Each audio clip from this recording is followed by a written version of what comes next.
With over 30 years of life coaching experience, Tony Robbins is the go-to guy if you want to make a change in your life that you believe is unchangeable. He's changed the lives of thousands of people all around the world. If you want to learn how to deal with your stress and depression, you need to at least give Tony Robbins a shot. Mentor me, Tony. Overwhelm, you got to first own the fact that you've identified that as the way that you live. You've actually, I always tell people, you get what you tolerate. And so you've gotten used to tolerating that, and you start thinking, this is me, when all it is a habit. It's a habit of the way of looking at life. It's a habit of how you use your body. It's a habit of language that you use. Because certain words, when you use them, you become that. I really believe what you've got to do is train yourself. Train yourself physically. It's like working out. You know, people say, don't you have bad days? Of course I get pissed off, I get frustrated, I feel sad, I do all those things, but I don't stay there. I used to live there. I used to be depressed all the time. I never get depressed now because, not because I'm so positive, it's not fake. It's like a muscle. You know, you can train yourself to get frustrated by doing it all the time. You can train yourself to be stressed out. You can train yourself to feel sad by doing it so often. We get wired. The more we do something, the more wired we get. You can train yourself to feel passionate. You can train yourself to feel strong. And I tell people, don't settle. Remember, you get what you tolerate. Put yourself in gear. Go for a workout. Start to train your body and your mind. And also find something you want to serve greater than yourself. Because if you're just doing this for you, you're going to probably have bad days. But if you're doing it for your family, if you're doing it for your community, if you're doing it for humanity, you really are, and it isn't bullshit, you're going to find a level of energy inside you. You're going to get insights you never have. I really believe motive does matter. If your motive's just for yourself, you don't get much insight. Life supports you because you're part of life. But if you're trying to support more than yourself, when you get a vision, that's how businesses grow. That's how movements happen, right? Find something big in yourself to serve, and make sure that you don't tolerate weakness in yourself. That doesn't mean you're not to feel sad, but you're not just going to stay there because you made that decision. Life's too short to feel like crap.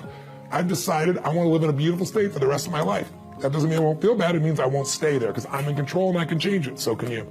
The breakthrough happens by conditioning your mind every day, by feeding it a role model or story. It's putting yourself in a peak state where you follow through by getting physically strong.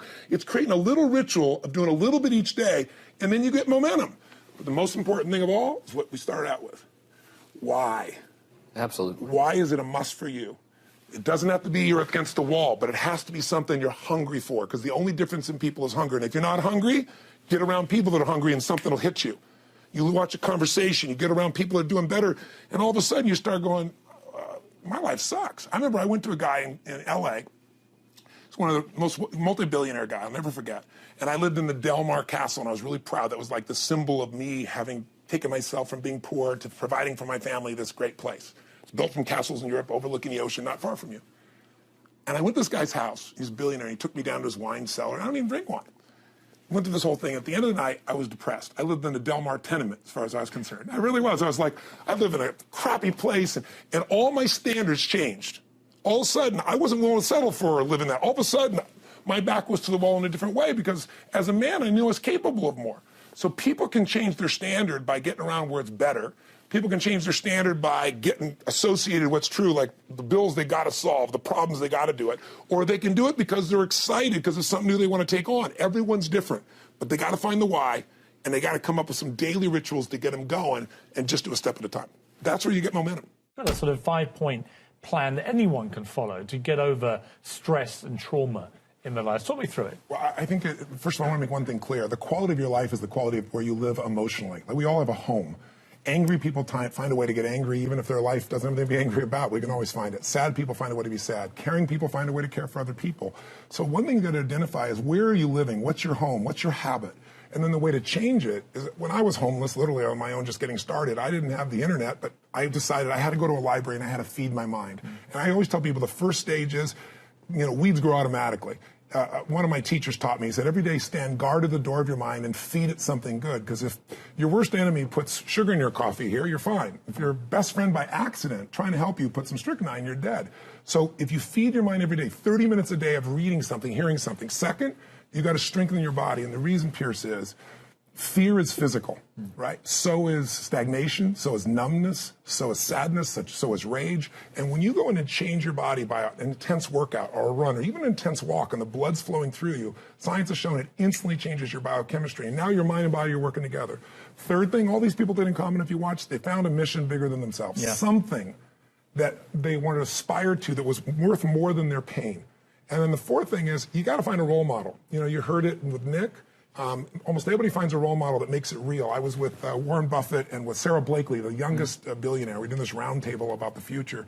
And when you listen to this woman, and when women meet her, they don't just love Spanx, her product that made her a billionaire. They love this woman because she's a role model of what's possible. Yeah. When you get a role model, it becomes real to you if you get a plan, you get a goal plan, and you take massive action. And the last step, number 5, there's always somebody worse off than you are. I don't care what you've done. So if you can go help somebody worse off, it puts your life in perspective. And it also reminds you life's not about me, it's about we. I always tell people the secret to a great life, the secret to living is giving. And when you realize there's something in you still to give, even if you lost your legs, even if you've been through a horrific financial situation, your life can improve. But more importantly, you'll have a meaningful life because your life will contribute to other people. You think about the first thing that determines whether you can do something or not. And I put that in this first box at the top here on the left side. It's potential. Like, what's the potential of a human being? Like, when you guys started, you proved something no one had done in history. You ran the 4-minute mile, right? For golly knows how many centuries, they're trying to run a 4-minute mile. Roger Bannister does it. How did he do it? Do you remember? You did it in this industry, right? You made $1 million in a day. No one had ever done that in history, right? After you did it, a bunch of other guys were doing it because it became possible. Roger Bannister didn't just go physically practice. He made a shift in his head. He practiced in his head because he could never achieve it physically, so he had to change in his head first so that the result became certain enough he believed it, and then his body got him through. After Roger Bannister ran that 4-minute mile, within 2 years, 37 people ran a 4-minute mile. Wow. When no one in history had ever done it. Now, here's how it works. The potential for anybody getting your product is extraordinary. They could do what you've done as much, more or less. They can do whatever they want to do. The potential's there. The market's proven that. Whether or not they tap into potential has a lot to do with what action they take, which is the question you came to me with, right? Like, you know, God, they all have potential, but they're not taking action. And we all know that the action they take is going to determine the results they get. That's pretty obvious. So most people have a belief about what their real potential is no matter what you tell them. And that affects how much action they take. And of course, that affects the result. And then ironically, that result reinforces their belief. And then that belief affects it. So I'll give you an example. Let's say a person has unlimited potential, we all agree. But they take little action, little results. Why? Because they have to start with a problem with their belief. They don't believe it's really going to happen for me. Maybe for Frank Kearns because he's got the cool hair and stuff, or maybe it's for you because you're so driven, but it's not me. Maybe Tony Robbins because he's a freak, got these big teeth. Whatever their thought process is, right? They got this thing, right? But what happens is if you believe that there's very little potential, how much action are you going to take? Nothing, little. And when you take little potential with a little action, what kind of results do you get? Lousy little results. And when you get little results, what does that do to your belief? You go, see, I told you this was a waste of time, told you this wouldn't work. And then what happens? You tap even less potential. You take even less action. You get even worse results, and your belief gets even weaker. And this sucker feeds on itself until you are in a downward spiral. It's poisonous. It's poisonous and it's self-fulfilling. Now, what if something could happen that could come along and fill you with a sense of absolute certainty? Not like I believe, but I mean where you know. In you guys' case, mine as well, we knew because we had to. Because we burned the boats. There was no other option. We had to find a way. We weren't going to live that way. We all did it in different ways and for different reasons, but in essence, that was it. If you get yourself in a state of certainty that this is going to work, I'm going to find the way, and if this doesn't work, I will make the way, then you tap a lot more potential.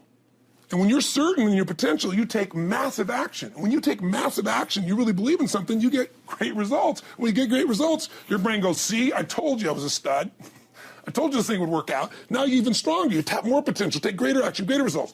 That's how you went from $300 in a week to $2,500 in 5 days to $100,000 in a month to $1 million in a day. Same thing with you. And we get momentum. That's why the rich get richer and the poor get poorer. Now some people go out and they go, well, I'm going to take a bunch of action. All right, I'm going to open this product. I'm going to try it. And they'll say to you, I even did it. But it's like a salesman who goes and knocks on the door, and he knocks on 100 doors and says, You don't want one of these, do you? Yeah, exactly right. You know? And even if he doesn't say it verbally, his face says it because he doesn't believe it's going to work. So his voice, his body, the execution is so weak. Maybe if he talks to 100 people, somebody's going to buy out of pity. They don't want his kids to starve, right? But he's not going to get the result. So the core difference in people is how do you produce certainty when the world isn't giving it to you? You go out and you try, in your case, you're 100,000 in debt, nothing's working. How do you keep yourself going? The way you did it, the way I did it, the way you're doing it, we may not have done it consciously, is we didn't change our potential, that was there. And it wasn't even taking more action.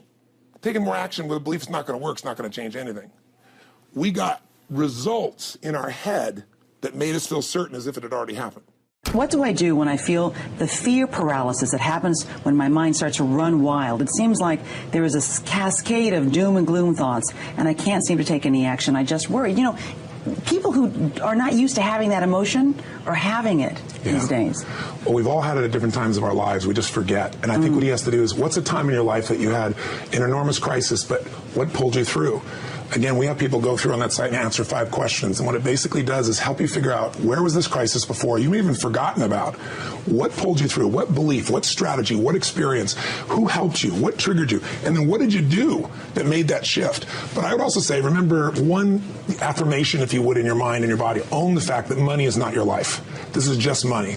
I mean, when I was told I had a tumor in my brain, later on, years later, when I thought I might lose my wife to cancer, I'm going to tell you something. Money doesn't matter at all.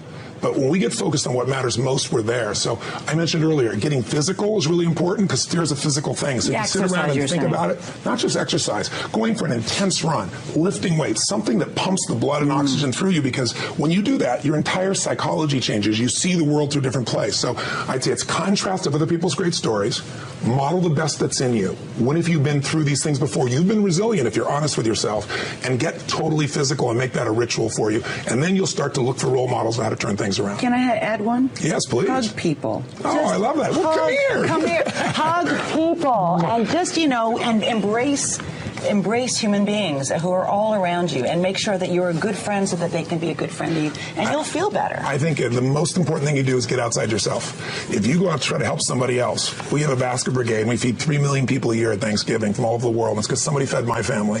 When you go out and help somebody else, you realize you have no problems. You realize how lucky you are. And you feel like you have something to give. And we all need meaning in our life. We don't want to just get. The life now is about what can you give. That's what'll light you up.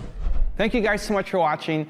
The point of the Mentor Me series is to spend a little bit more quality time with people who've achieved massive success, and hopefully a little bit of how they think rubs off on us. So I hope you enjoyed this video. I'd love to know what your take is on stress and depression, what you thought of Tony Views as well. Leave it in the comments below. I'll join the discussion. Thank you so much for watching. Continue to believe, and I'll see you soon.